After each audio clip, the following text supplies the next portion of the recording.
Welcome sa Panlasang Pinoy. Magluluto tayo ng lengua in mushroom sauce. Ito yung mga ingredients na gagamitin natin. Lengua or ox tongue.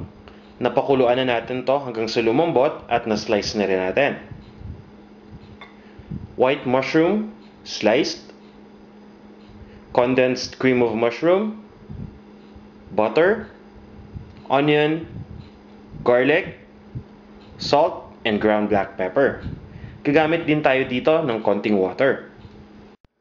Umpisa na natin ang pagluto ng lengua in mushroom sauce. First step, kailangan lang natin kumuha ng casserole or ng cooking pot at initin na natin ito. Then ilalagay natin yung butter. Kailangan natin ipamelt muna yung butter. Once na nag-melt na yung butter, ipa-pan fry lang natin yung lengua.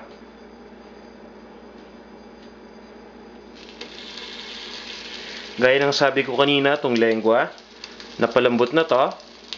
Pinalambot ko to sa pamamagitan ng pagpapakulo. Importante na nilinisan na natin yung lengua bago natin ito pakuluan. Kumukuha ako ng knife para scrape ito.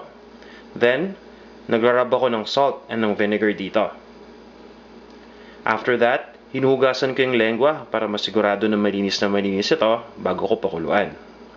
Sa pagpapakulo naman, nilalagyan ko lang to ng dahon ng laurel at ng konting salt. Then once na malambot na, tsaka ko na tinatanggal ngayon yung skin at sinaslice ko na. At ito na yung magiging resulta natin. After pan frying one side for a few minutes, babalik ta rin lang natin to para yung kabilang side naman yung maluto. Once na naluto na yung kabilang side, isi-set aside lang natin to. Then, gagawin na natin yung mushroom sauce.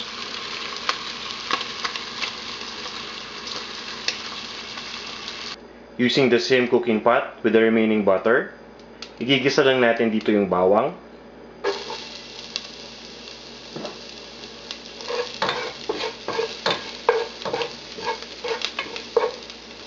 And yung sibuyas.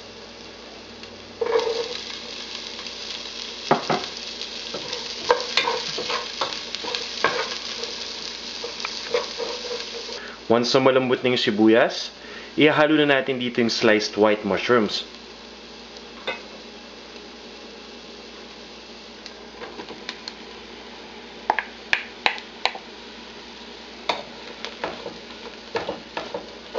Kung wala kayong sliced fresh mushrooms na available, pwede kayong gumamit ng button mushrooms dito, yung nakakan.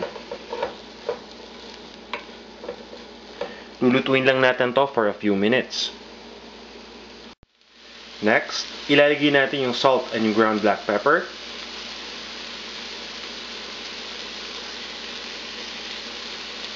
Ihalo na rin natin yung condensed cream of mushroom.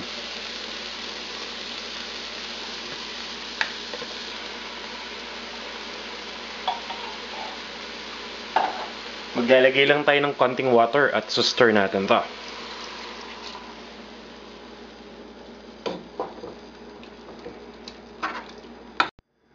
Next, ilalagay lang natin dito yung pan-fried na lengua.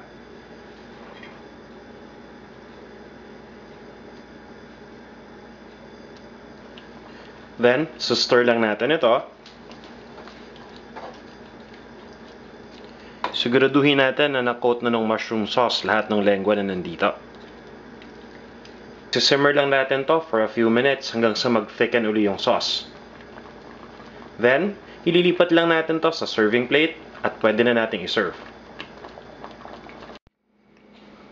Para sa exact measurements ng mga ingredients at iba pang mga recipes na tiyak na magugustuhan ninyo, bumisita lang kayo sa panlasangpinoy.com.